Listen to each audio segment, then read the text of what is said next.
बातमीपत्रात आता पाहूयात गल्लीपासून ते दिल्लीपर्यंतच्या ताज्या घडामोडींचा धावता आढावा। माजी लष्कर प्रमुख जनरल एम नरवणे यांच्या 4 स्टार्स ऑफ डेन्सिटी या अप्रकाशित पुस्तकाच्या गळती प्रकरणात दिल्ली पोलिसांच्या विशेष पथकाने पेंग्विन इंडियाला नोटीस पाठवली आहे। ANIच्या वृत्तानुसार पोलिसांनी नोटीसद्वारे कंपनीला अनेक प्रश्न विचारले आहेत आणि उत्तर मागितलं आहे। सूत्रांनी दिलेल्या माहितीनुसार पोलिसांनी दाखल केलेल्या FIR मध्ये गुन्हेगारी कटकारस्थानाशी संबंधित कलमही जोडली आहेत। कारवाई सोशल मीडिया आणि काही ऑनलाईन वृत्तमंचावर मिळालेल्या माहितीच्या आधारे करण्यात आली, ज्यात पुस्तकाच्या प्री प्रिंट प्रती प्रसारित होत असल्याचा दावा करण्यात आला होता। दरम्यान केंद्रीय संसदीय कार्यमंत्री किरेन रिजिजू यांनी संसदेबाहेर सांगितलं की एक खासदार सुरक्षेशी संबंधित संवेदनशील मुद्द्यांचा राजकीय फायदा घेण्याचा प्रयत्न करत आहेत। हा मुद्दा देशासमोर आहे। यापूर्वी मंगळवारी पेंग्विन रँडम हाऊस इंडियाने सांगितलं होतं की पुस्तक अजून प्रकाशित झालेलं नाही, त्याचा कोणताही भाग सार्वजनिक करण्यात आलेला नाही। प्रकाशनाचे सर्व हक्क आमच्याकडे आहेत। आत्तापर्यंत पुस्तकांची कोणतीही छापील प्रत किंवा डिजिटल प्रत समोर आलेली नाही। 24 तासात कंपनीने Xवर दुसरी पोस्टही केली। यामध्ये प्रकाशित पुस्तक आणि प्री ऑर्डर कॉपीमधील फरक स्पष्ट करण्यात आला।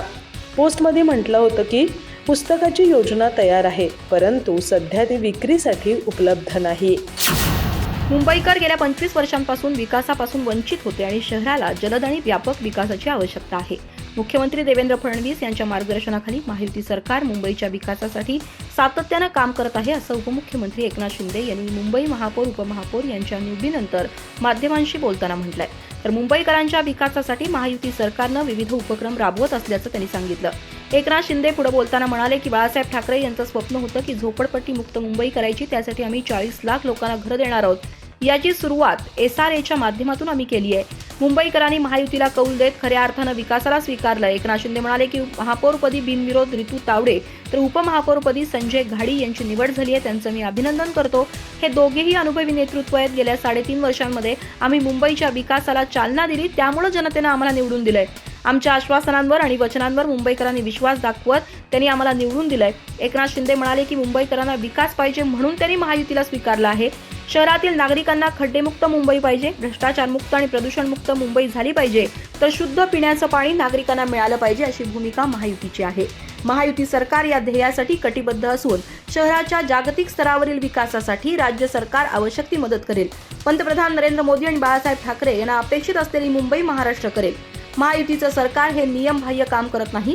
दोन्ही राष्ट्रवादीनं विकासाला पाठिंबा दिलाय, त्यांना माहिती आहे महायुती विकास करत आहे, त्यांना विकास पाहिजे म्हणूनच ते आमच्या सोबत येत आहेत। पाकिस्तानचे संरक्षण मंत्री ख्वाजा आसिफ यांनी संसदेत सांगितलं की अमेरिकेने आपल्या फायद्यासाठी पाकिस्तानचा वापर केला आणि काम झाल्यावर त्याला टॉयलेट पेपरसारखं फेकून दिलं।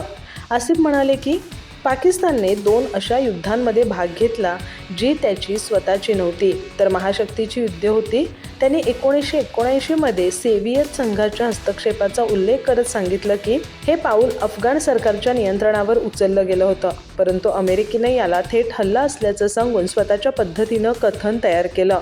ते म्हणाले की आम्ही 2 युद्ध लढलो जी अफगाणिस्तानच्या भूमीवर लढली गेली। आम्ही इस्लाम आणि धर्माच्या नावावर यात भाग घेतला, परंतु खरं तर 2 लष्करी हुकुमशहांनी जागतिक शक्तीचा पाठिंबा मिळवण्यासाठी असं केलं।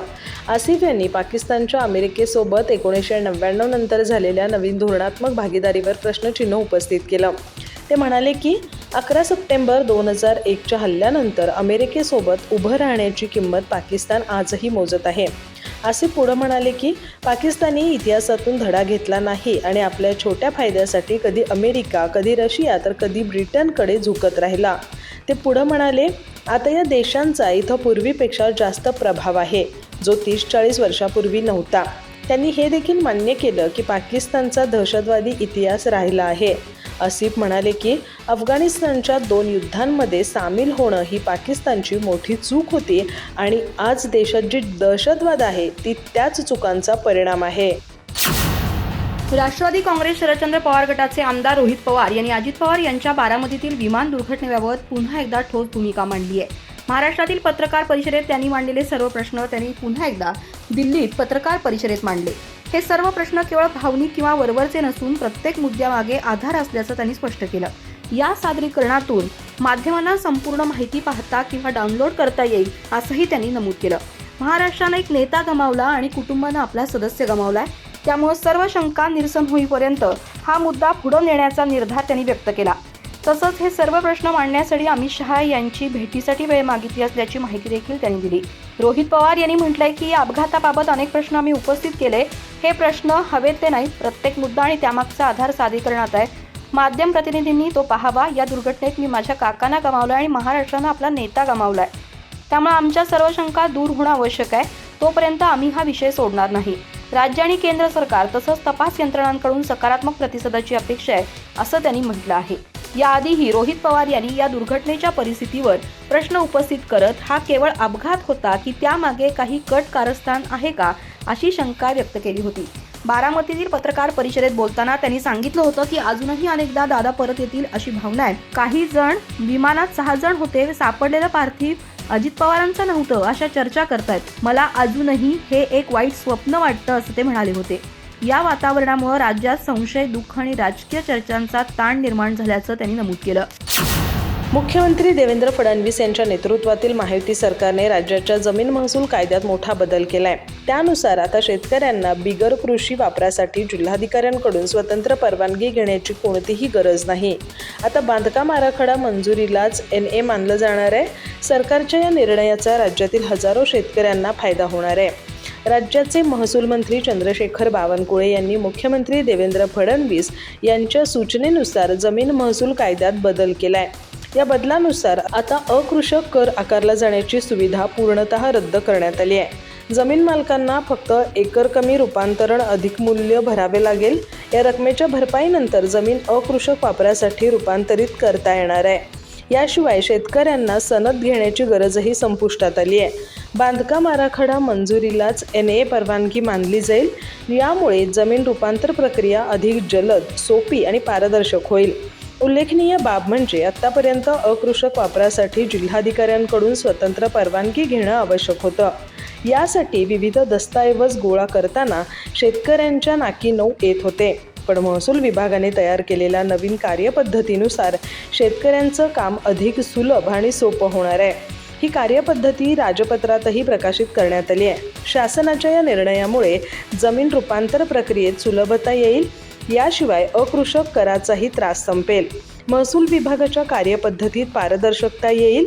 जमीन मालकांच्या वेळेची बचत होऊन त्यांचा प्रशासनाकडे हेलपाटे मारण्याचा त्रास कमी होईल. विशेषतः यापुढे त्यांना जमिनीचा NA मिळवण्यासाठी अनेक महिने किंवा वर्षाची प्रतीक्षा करावी लागणार नाही.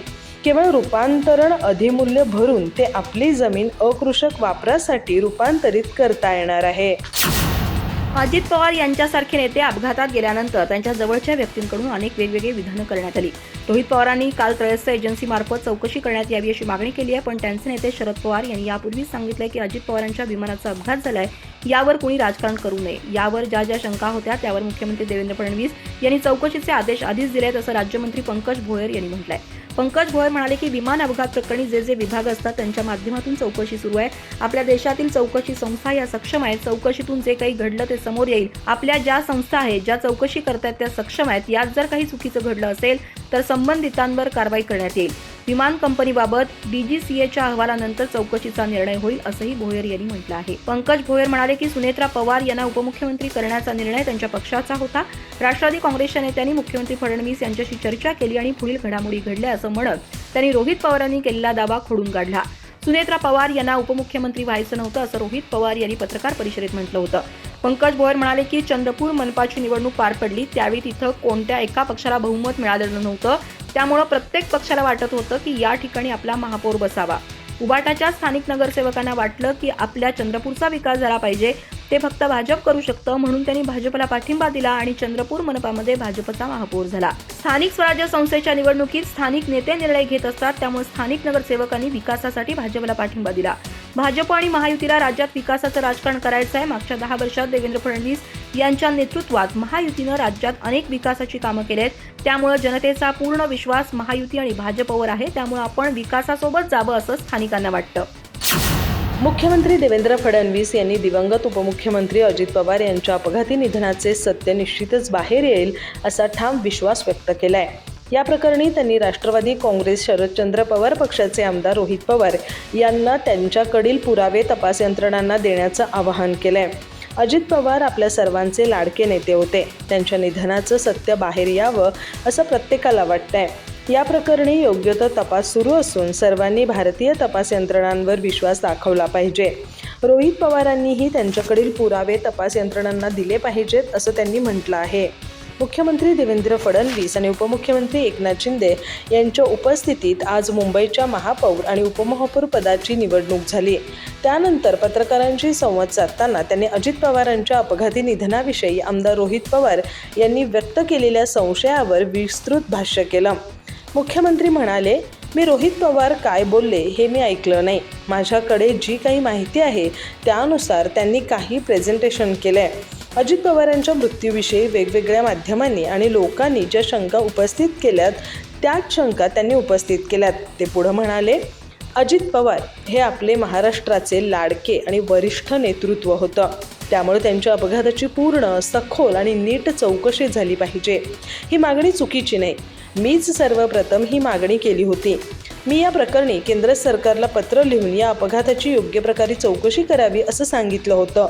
त्यावर केंद्रीय नागरी उड्डाण मंत्र्यांनी विशेष चौकशी गठीत करून त्या संदर्भातील पत्रही मला पाठवलं आहे. आता ही चौकशी सुरू आहे. मुळातच मला एक गोष्ट अशी वाटते की या संदर्भात जी काही चौकशी सुरू आहे ती पूर्ण न होता आपण तर्कवितर्क लढवले तर त्यातून लोकांच्या मनात संभ्रम निर्माण होतो. ज्येष्ठ नेते आणि राष्ट्रवादी काँग्रेस पवार गटाचे राष्ट्रीय अध्यक्ष शरद पवार यांच्या प्रकृतीबाबत महत्त्वाची माहिती पुढे आली आहे. गेल्या 3 दिवसांपासून त्यांच्यावर पुण्यातील प्रसिद्ध रुबी हॉल क्लिनिकमध्ये उपचार सुरू आहेत. डॉक्टरांच्या देखरेखीखाली त्यांची प्रकृती स्थिर असून हळूहळू सुधारणा होत असल्याचं समजतंय. मात्र पूर्णपणे बरे होण्यासाठी त्यांना आणखी 5 दिवस रुग्णालयात राहण्याचा सल्ला देण्यात आला आहे. त्यामुळे पुढील काही दिवस ते रुग्णालयातच उपचार घेत राहणार आहेत. मिळालेल्या माहितीनुसार शरद पवार यांना काही दिवसांपासून छातीत कफ साचल्यामुळे अस्वस्थता जाणवत होती. या स्थितीमुळे श्वास घेताना त्रास होत होता आणि बोलतानाही अडथळा जाणवत होता. त्यांच्या वयोमानाचा विचार करता कोणताही धोका पत्करू नये या भूमिकेतून त्यांना तातडीनं उपचारासाठी दाखल करण्यात आलं.